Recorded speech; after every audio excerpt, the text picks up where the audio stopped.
A peregrinação é uma imagem da jornada cristã, apropriada e digna.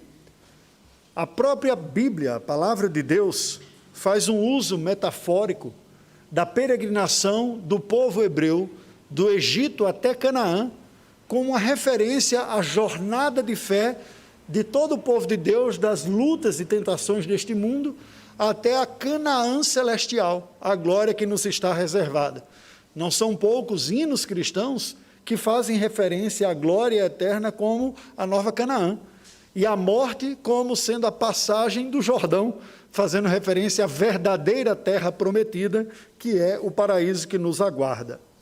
Porém, quando a Bíblia apresenta esta imagem, nos mostra uma dinâmica que está presente na nossa vida e que apresenta-se nessas várias etapas.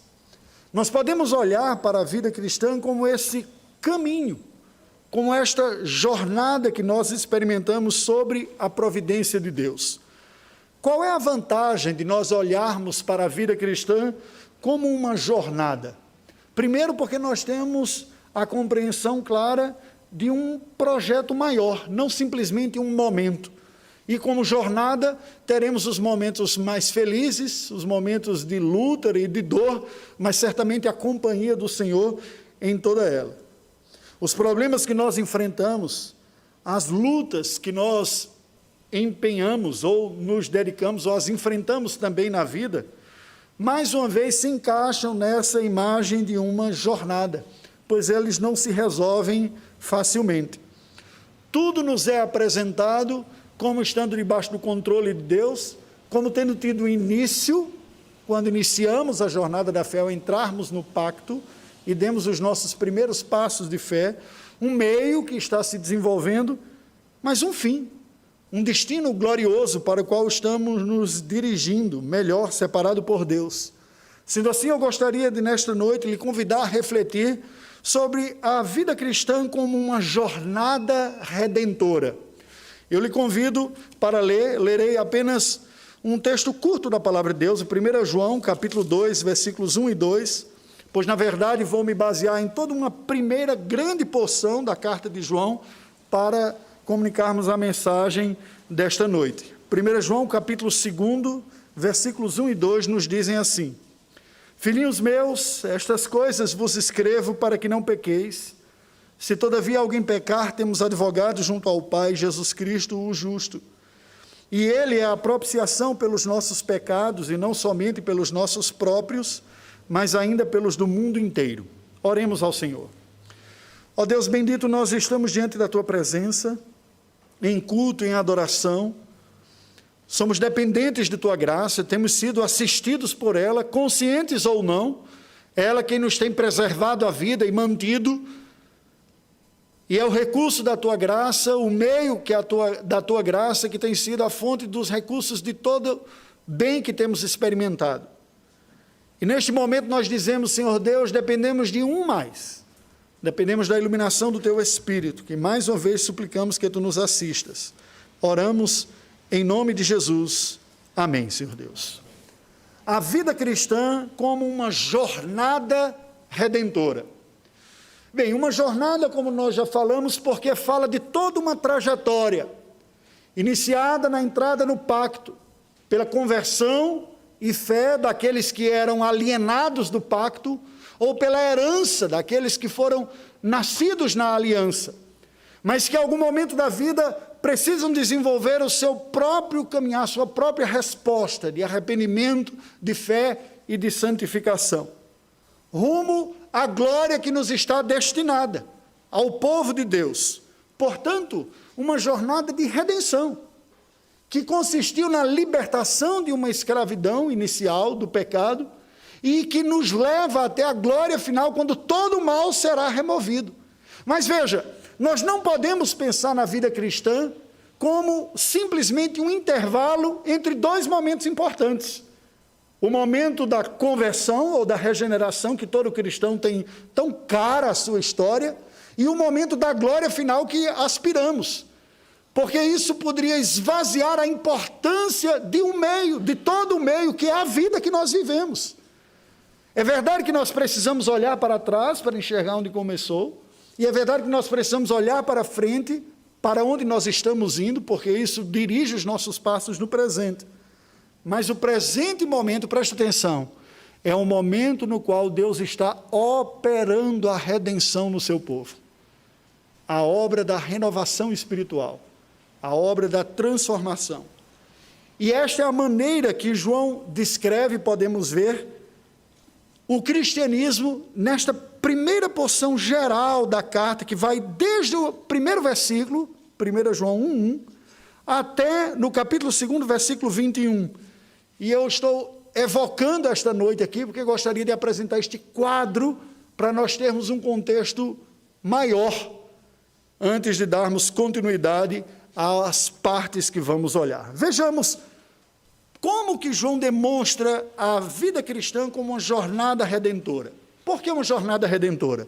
Bem, é uma jornada redentora porque nela, na vida cristã, nós encontramos a salvação dos pecados. Dê uma olhada logo no início, 1 João, capítulo 1, nos versículos de 1 a 4, resumidamente nós vemos João demonstrando como é possível ter comunhão com Deus, porque ele se revela a nós em Jesus Cristo. Aquele que existia desde o princípio, aquele que temos ouvido, que temos visto com os nossos próprios olhos, que contemplamos, nossas mãos apalparam com respeito ao verbo da vida. A vida se manifestou, nós a temos visto, delas damos testemunho, anunciamos a vida eterna que estava com o Pai e nos foi manifestada. Temos visto, ouvido e anunciamos a vocês para que igualmente mantenhais comunhão conosco. A nossa comunhão é com o Pai e com o Filho. Estas coisas, pois, vos escrevemos para que a nossa alegria seja completa. O que é que João está demonstrando aqui? O Deus eterno, que é a fonte da vida, de toda a vida, e também o que inclui a vida espiritual, se revelou a nós no seu Filho Jesus Cristo. Nós o vimos, nós o contemplamos, ele veio até nós, assumiu a nossa humanidade e em nossa humanidade substituiu-nos, ao nos pagar as penas, as culpas, carregando a pena da culpa que era nossa, e a obedecer em nosso lugar. Portanto, se mostra uma verdadeira salvação dos pecados, porque Cristo recebe a punição dos pecados em nosso lugar, ao ter vindo ao nosso encontro.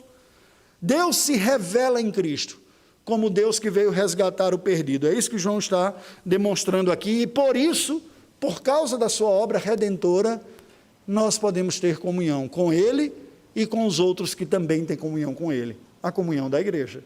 Mas João prossegue, diz, olha, essa salvação de pecado, ela é manifestada na nossa vida, na verdadeira espiritualidade cristã, que não consiste na negação do próprio pecado, que não consiste numa tentativa pessoal de resolver as suas culpas, mas que consiste em encará-lo, admiti-lo e confessá-lo. É isso que ele vai dizer do versículo 5 até o versículo 9. Ele diz, olha, a mensagem que nós anunciamos é uma, Deus é luz, nele não há pecado, ou seja, para com Deus as coisas são absolutamente transparentes. Deus é luz, não há treva nenhuma, não há confusão, não há impureza, não há maldade em Deus, as coisas são claras e patentes aos seus olhos. Por isso mesmo é que, por termos a revelação de Deus em Cristo e na sua palavra, nós podemos caminhar na verdade, olhando verdadeiramente porque há de mal em nós, nominando-o, dizendo quais são os pecados que cometemos, as lutas que nós enfrentamos. Se nós andamos na luz como Ele está na luz, nós vamos manter comunhão uns com os outros, porque o sangue de Jesus nos purifica de todo pecado. Esta é a solução de Deus para o problema do pecado, da transgressão e da culpa que todos nós carregamos, é o que João está dizendo. Olhe, encare, não negue, não diga que não tem pecado, isso é mentira, não se engane, não tente enganar os outros, antes nomine, confesse, reconheça, jogue a toalha, admita, se renda e receba a purificação e o perdão do único que é capaz de resolver esse problema, que é Deus através de Jesus Cristo. É uma jornada redentora, porque nós encontramos a salvação, veja, da condenação dos pecados, mas também do próprio poder escravizador do pecado. A grande luta e a maior luta cristã é exatamente vencer esse pecado. Do verso 10 até o versículo 2 que nós lemos, do capítulo 2, ele vai dizer isso. Se nós dissermos que não temos cometido pecado, fazemos-lo mentiroso e sua palavra não está em nós. Aí João apresenta uma certa tensão, ele diz: filhinhos, eu vos escrevi estas coisas a fim de que ninguém peque. Porém, se todavia alguém pecar, e esse se todavia não é se por acaso, é uma maneira diferente de dizer, quando você pecar, porque isso vai acontecer, se por acaso você sentir fome, a comida está lá na geladeira. Se você acordar no meio da noite, lembra, a segunda porta é que é a porta do banheiro, a gente diz para o visitante, não é? Então, assim, esse se indica a possibilidade, como está lá, é isso que João está dizendo. O que vai ocorrer com aquele que, tendo sido perdoado de seus pecados, peca? Ele volta-se para Jesus do mesmo jeito do primeiro dia da sua vida. E diz: Senhor, eu preciso de Ti, eu preciso de Tua graça. E João nos lembra que nós, cristãos, nós temos Cristo como nosso advogado junto ao Pai, à direita de Deus Pai. Ele é o justo, Ele é o que pagou, Ele que diz: eu já paguei por toda a culpa dele, é a minha justiça que é atribuída a Ele, lembre-se disso. E no versículo 2 ele explica por que isso é possível. Ele diz: porque Jesus é a propiciação pelos nossos pecados. Ou seja, o sacrifício que satisfez a justiça de Deus, removendo, portanto, a ira de Deus contra pecadores como nós, e tornando Deus santo e justo, propício a nós pecadores, porque o que merecíamos era a sua condenação. João diz: Ele é a propiciação pelos nossos pecados. E aí vem a beleza do cristianismo aqui, de uma forma mais explícita, quando João fala, Ele é a propiciação pelos nossos pecados, mas não somente pelos nossos, mas pelos do mundo inteiro. Não é mais um privilégio de uma etnia, de um grupo, de uma nação, de um único povo, de uma única língua, de uma única descendência humana.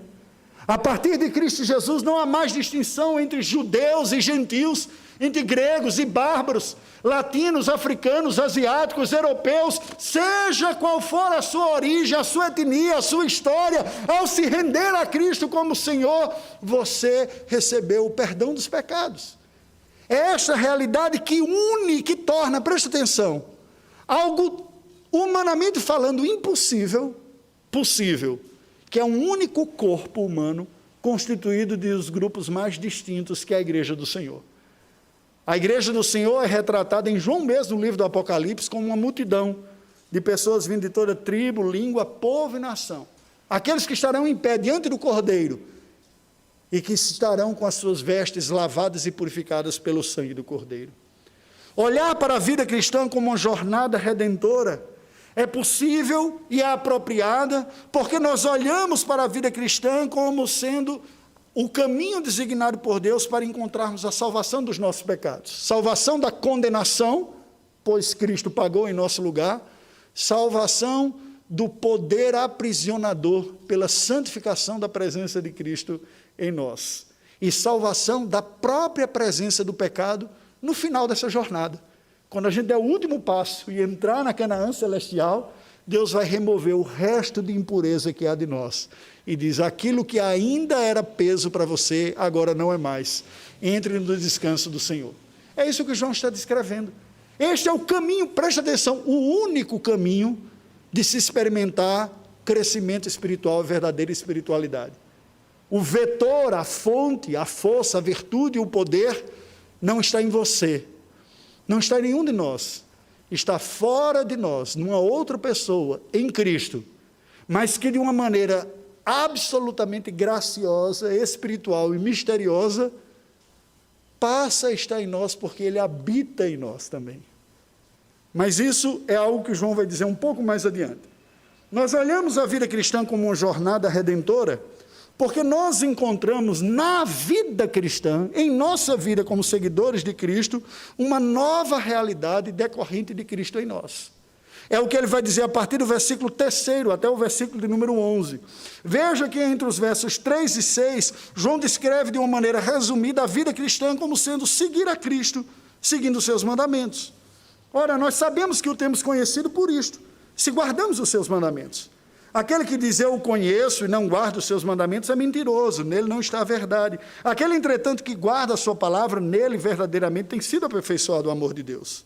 Nisto sabemos que estamos nele. Aquele que diz que permanece nele, esse deve também andar assim como ele andou. Vocês conseguem perceber que há dois elementos importantes descritos por João aqui. O primeiro deles, os mandamentos como uma forma objetiva de sermos guiados nessa jornada. A jornada que partiu da miséria e do pecado e que tem como ponto de chegada a comunhão absoluta com Deus na eternidade. Como ser guiados? Nós não fomos entregues à nossa própria sorte, à nossa sagacidade, inteligência, capacidade de escolher e de discernir, de perceber quais as melhores respostas ou o melhor caminho. Nós não fomos entregues a uma submissão cega, a uma liderança espiritual.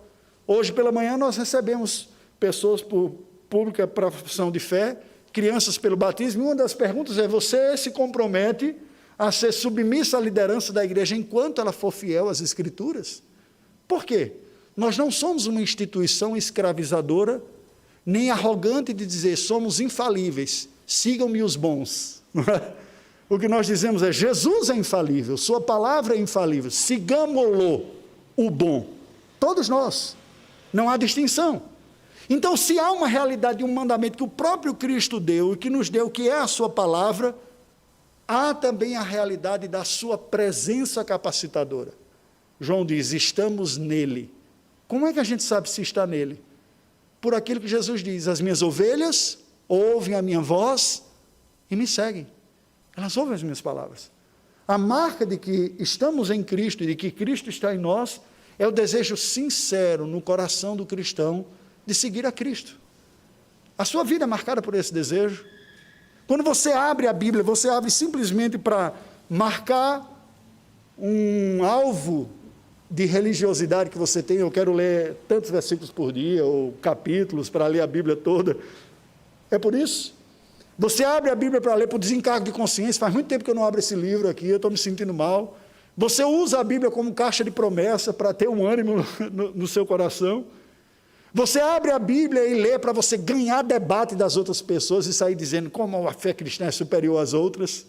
Ora, podem ser vários os motivos a nos levar, mas de todos eles, nenhum é tão nobre, tão sincero, tão mais verdadeiro do que aquele: eu quero ouvir o meu Senhor falando comigo, para segui-lo, para ter comunhão com Ele, para experimentar na minha vida o que é viver com Ele e de acordo com a vontade dEle. Então João une essas duas coisas dos mandamentos de Deus que nos orientam com a presença do próprio Deus, do andar com Deus aqui presente. Nós encontramos em Cristo uma nova vida, decorrente da sua verdade que nos aponta o caminho que devemos seguir e da sua presença que nos capacita com um poder que não teríamos por nós mesmos de seguir este caminho, nem mesmo de entendê-lo. Nos versículos 7 e 8, João nos mostra essa dinâmica entre a tradição antiga, verdadeira, revelada, e a renovação espiritual que a fé e a presença de Cristo produzem em nós. Quando ele nos diz assim: amados, não vos escrevo mandamento novo, senão mandamento antigo, o qual desde o princípio tivestes. Esse mandamento antigo é a palavra que ouvistes. Todavia vos escrevo um novo mandamento, aquele que é verdadeiro nele e em vós, porque as trevas se vão dissipando e a verdadeira luz já brilha. É antigo e é novo. É antigo porque não é uma novidade simplesmente como algumas pessoas procuram em algumas religiões. Eu não gosto daquela religião histórica, daquela denominação, porque tudo lá é tão antigo. Eu gosto de coisa nova, fresca do Espírito Santo. Não é assim que a Bíblia diz. Ele diz: eu estou dando para você um mandamento antigo. Quanto ao conteúdo, quanto ao que foi revelado, já há milhares de anos que recebemos, como texto, mas como verdade, ainda mais milhares, porque a mesma verdade que Deus está dizendo desde o jardim para o homem, que deve nos guiar. Portanto, é um mandamento antigo, mas não é um mandamento embolorado, com cheiro de naftalina, para múmias e para pessoas de séculos e milênios atrás. É extremamente novo e renovador, porque é a verdade de Deus que capacita o ser humano para viver as suas realidades atemporais. Culpa, fraqueza, dúvida, medo, desespero, todas essas lutas, e por outro lado, dizendo de uma maneira positiva, confiança, amor, perdão, renovação, restauração, convicção. E quem é o cristão que não experimenta da parte de Deus, ao se deparar com a sua palavra, uma verdadeira renovação espiritual? Qual é o cristão que, sinceramente, ao ler a Bíblia, não é visitado pela graça do Senhor e diz: poxa, eu já tinha lido esses versículos tantas vezes, mas hoje ele veio de uma forma tão especial ao meu coração, e parece que está sendo a primeira vez que eu estou ouvindo isso, Deus falando comigo. Ele é novo, ele se mostra renovado. Por quê? Pois a Bíblia diz que a palavra de Deus é viva e eficaz, e mais cortante do que espada alguma de 2 gumes. O mandamento que é resumido pelo nosso Senhor Jesus Cristo, toda a lei moral de Deus, como amar a Deus acima de todas as coisas, e ao próximo como a si mesmo. Nós sabemos que esse é o resumo de toda a lei, não é novidade para ninguém.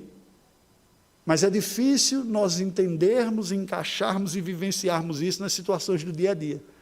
Precisamos ser lembrados. Hoje mesmo, me permito, em casa, conversando, tentando resolver uma CPI entre os filhos lá, de algumas tensões que tinha lá. Aí um deles me chamou a atenção e disse: você não precisava ter gritado comigo. E eu fiz: é verdade, meu filho. O que foi feito de errado não me dava nenhum motivo de ter gritado com você. O papai pecou.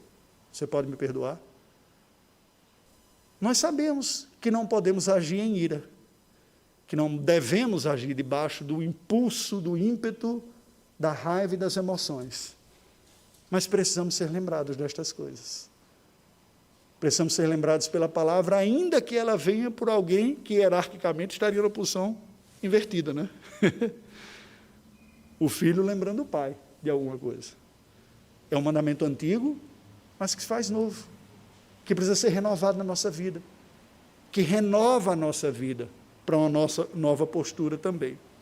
Entre os versículos 9 e 11, João descreve como essa nova vida em Cristo se manifesta, quando ele diz: olha, Deus é luz, aquele que diz que está na luz e odeia o seu irmão, até agora está nas trevas. Aquele que ama seu irmão permanece na luz e nele não há nenhum tropeço. Aquele, porém, que odeia seu irmão está nas trevas e anda nas trevas e não sabe para onde vai, porque as trevas lhe cegaram os olhos. O que é que João está dizendo aqui? A nova vida em Cristo, presta atenção, ela é fruto de uma nova disposição para com o meu irmão, a minha irmã em Cristo, aquele que também professa a fé em Cristo Jesus, que vai além dos meus sentimentos naturais e egoístas, de autoproteção, de autodefesa. Porque, segundo a palavra de Deus, presta atenção a isso, amar custa caro. Amar não é um sentimentozinho que eu abrigo em meu coração. Amar é uma disposição no coração de não devolver o mal com o mal, mas devolver com o bem. É como Deus nos trata. Deus olhou para pecadores como nós, transgressores, inimigos, e decidiu nos amar. Como diz o versículo mais conhecido da Bíblia: porque Deus amou o mundo de tal maneira que deu o seu Filho unigênito, para que todo aquele que nele crê não pereça, mas tenha a vida eterna. É isso que João está dizendo. Quando a luz de Deus entra nas trevas do nosso coração, nós deixamos de ser pessoas que ficam numa defensiva, egoístas, pensando nos meus direitos primeiros, e nós somos capazes de amar o outro. E amar custa caro. Amar à distância é fácil. Oi, Deus te abençoe, tão bom esse peixinho te rever aqui, que Deus te abençoe. Agora amar 40 anos aí, convivendo dia a dia, sabendo exatamente quem é, como que acorda, como dorme, a história é bem diferente. É isso que João está dizendo. O que é que nos capacita a verdadeiramente amar? É Deus em nós.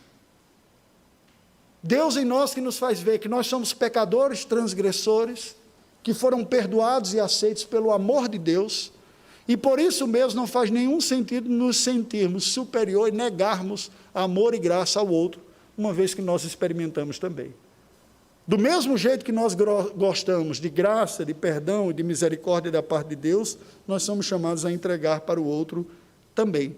De tal maneira que aqui, é um bom teste do que diz João, daqueles que estão caminhando nessa nova vida em Cristo. Quem não está, está cego. Veja, cego.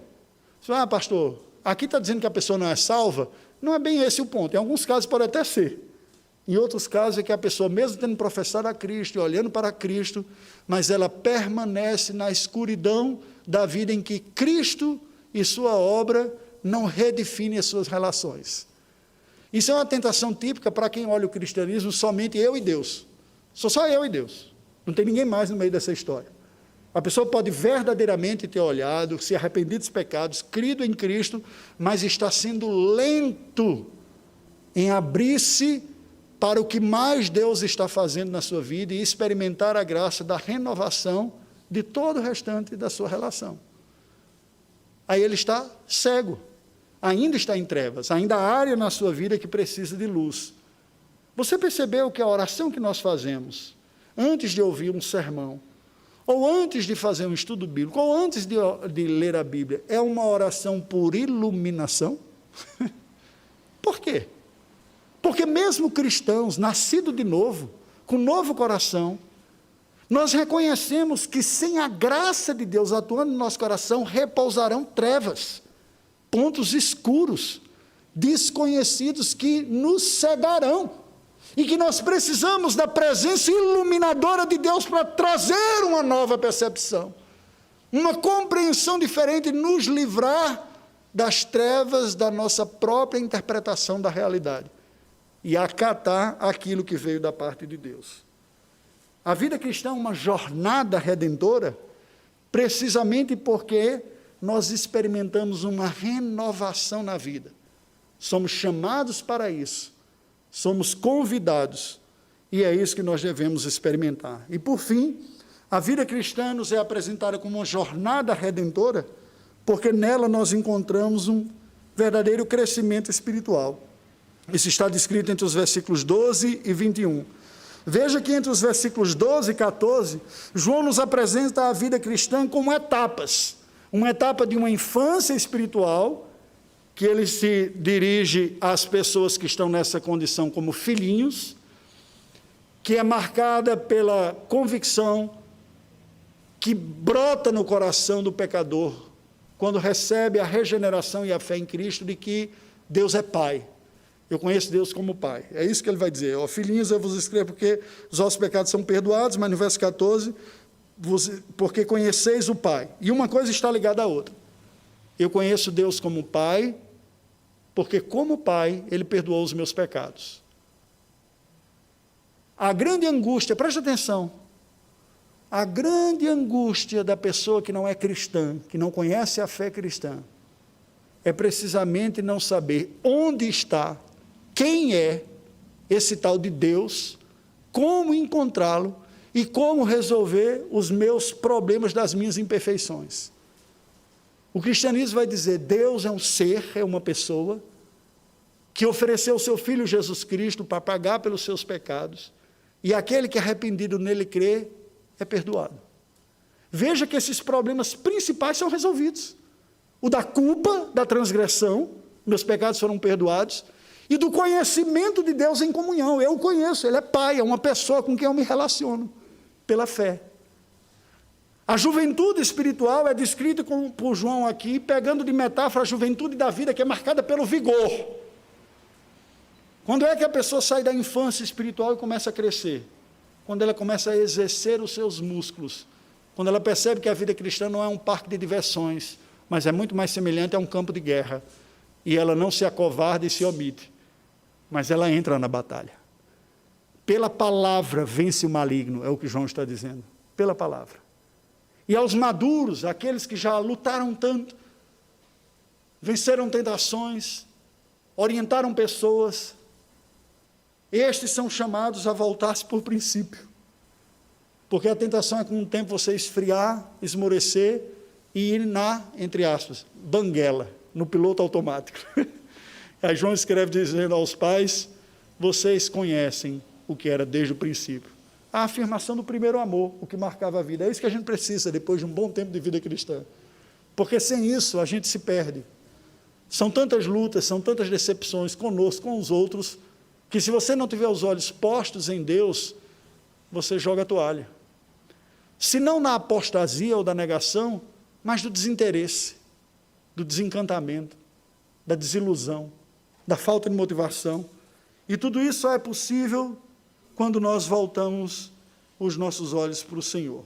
Aquele que existe desde o princípio, diz João. É assim que eu escrevo a vocês, pais. Vos escrevi porque vocês conhecem o que existe desde o princípio. Nos voltarmos para o Senhor. Entre os versículos 15 e 17, João nos mostra que nós vivemos em um campo de batalha. Nós não devemos amar o mundo nem as concupiscências. O que é que ele está dizendo aqui?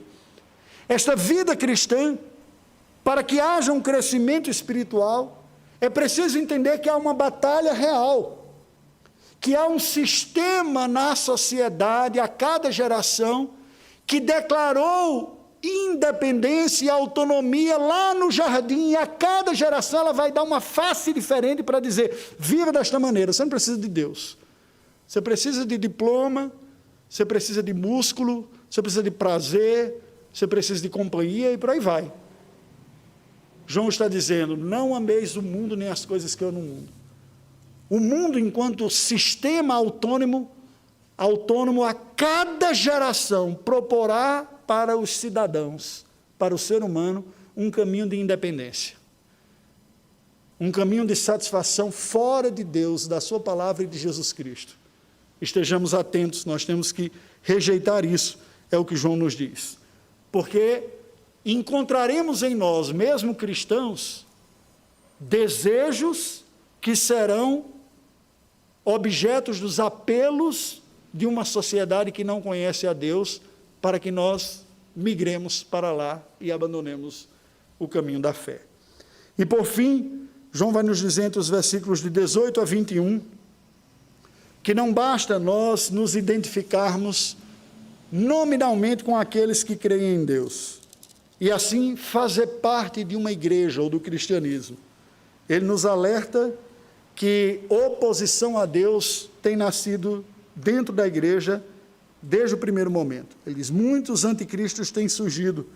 Sabemos que é a última hora aqui não é a última hora escatológica, os momentos que antecedem a volta de Cristo, mas é o último período da história da redenção.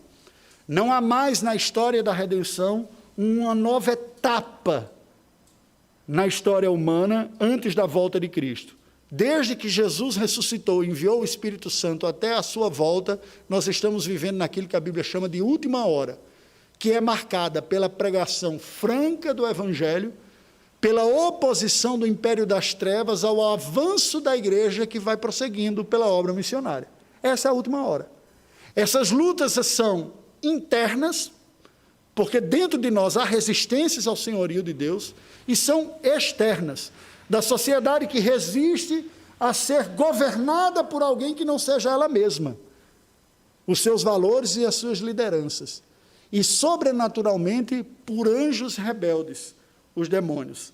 Essas lutas existem e nós temos que estar atentos. O que é que nós podemos dizer para concluir esta mensagem? Queridos, a vida cristã é uma jornada, e uma jornada intensa, preste atenção, intensa.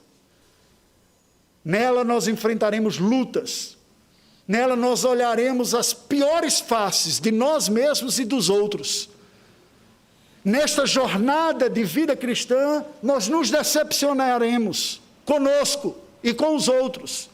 Mas nessa jornada de vida cristã, nós seremos chamados todos os dias a olhar para aquele que está ao nosso lado, que veio aqui na terra, revestiu-se da nossa humanidade e disse, eis que estou convosco todos os dias até a consumação do século. Você não está sozinho nessa jornada, eu estou com você. Haverá desertos, secas, tempestades, guerras, mortes, fome, luta, mas haverá graça, amor, consolo, milagre, provisão, esperança, ânimo, milagres, renovando aquilo que parecia morto. É esta a jornada da vida cristã. A palavra de Deus nos alerta a realidade que temos e fecha essa realidade dizendo, ela será possível ser vivenciada pela única coisa que torna possível chegar lá, que é a minha presença com vocês, diz o Senhor Deus. E por isso, nós não devemos temer esta jornada. Não podemos ser infantis e achar que será um tour turístico em um parque de diversões. Mas não poderemos cair no desespero de achar que é uma guerra onde vale tudo. É uma jornada intensa, cuja presença de Deus é capacitadora, até o dia em que receberemos da parte dele a coroa e o seu dizer: vinde benditos do meu Pai, entre no gozo do Senhor que vos está reservado. Que Deus nos abençoe. Curva a sua cabeça, vamos orar ao Senhor. Ó Deus bendito, nós louvamos o teu nome, pela tua palavra que é viva e verdadeira, pelo teu Filho Jesus, Deus conosco, Emmanuel, pelo teu Espírito que habita em nós, através de quem nós temos comunhão, nós temos iluminação espiritual, nós temos a força e o vigor da comunicação da vida de Cristo sendo aplicada a nós. Ó Pai bendito, ajuda-nos a reconhecermos os nossos pecados, a nos rendermos a Ti diariamente, a trocarmos as narrativas que têm abraçado, que têm abrigado o nosso coração, adornado com suas tentações filosóficas para a visão cristã e bíblica do mundo. Para que vejamos as coisas como Tu nulas revelas que são, desconfiando do nosso próprio coração, enganoso, mas ao mesmo tempo experimentando a transformação deste coração regenerado pelas verdades da Tua palavra e pela graciosa atuação do Teu Espírito. Que Tu nos concedas mais de Tua graça, para que mais luz do Senhor brilhe nas trevas de nossa vida, e que a Tua igreja resplandeça como uma candeia nestes dias maus e tenebrosos que temos vivido. Renova-nos, te pedimos em nome de Jesus. Amém.